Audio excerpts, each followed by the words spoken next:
1938, there was a gentleman named Harold Burris Meyer, and he was a theatrical designer and a sound engineer. And he began developing techniques that would control the emotional response of audiences and to create mass hysteria. And so from there, you have this Rockefeller Rothschild alliance. What they were doing is not only were they looking at ways to steer the masses, but they wanted to change the standard tuning of A to 440 hertz.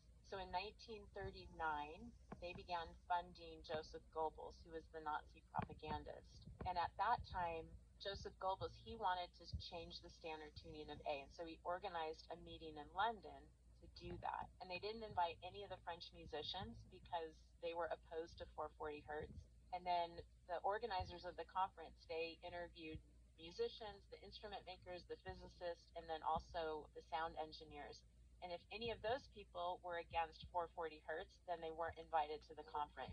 It was all controlled. And as a result, it's not surprising that the standard tuning of A was changed to 440 hertz. And that happened June 1939, just months before World War II broke out. And the timing of that is no coincidence because 440 hertz is a destructive frequency, and that it can retrain our thoughts towards disharmony, disruption, and disunity. This is also around the same time that they went around Europe confiscating and destroying all the bells, so they definitely understood the psychological effects of frequencies and weaponized it.